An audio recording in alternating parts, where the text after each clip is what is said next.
So let's start with the first big reason out of the three of why he blew up, being his universal approach. Unlike some creators who build around niche communities or very specific interests, Speed keeps his content wide open. That simplicity is actually his biggest advantage because it means anyone, anywhere in the world can tune in and understand what's happening without needing context. You can see this best in his most viral moments. Think about the clip of him freaking out over fireworks in his room or screaming at a game glitching. You don't need a single word of English to get why it's funny. His reactions are exaggerated, his expressions are wild, and the emotion behind it is crystal clear. An additional part of the strength in his universal appeal is how easily shareable his content is. A lot of streamers build communities around inside jokes and things that you only get if you've been watching them for months. And that can make the content feel exclusive, but it also puts a limit on growth. And Speed doesn't do that. When he makes a joke, it's instantly clear, meaning there's no barrier to entry, no confusing references,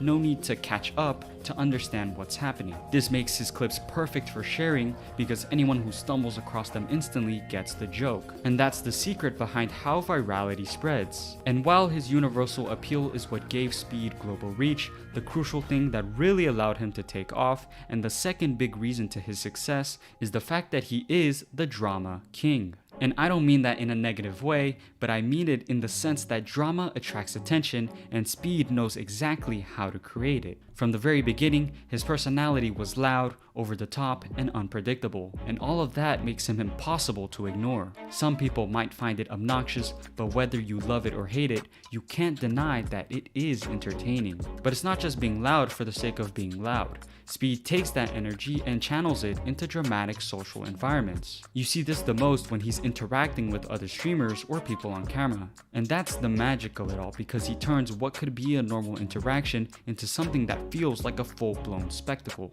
This is basically the same formula that reality TV has thrived on for decades, which is conflict, tension, and raw reactions. And Speed doesn't just stop at conflict, because another layer he adds is also romance. The best example of this was when he traveled to Korea. Fans followed along as he flirted, joked, and created these on-stream relationship moments that quickly turned into a full-blown storyline. Clips spread everywhere, people were curious, people were invested, and some even felt protective over him or the girl he was with.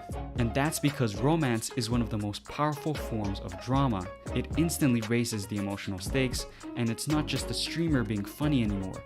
It starts to feel more personal, like you're watching a love story unfold live.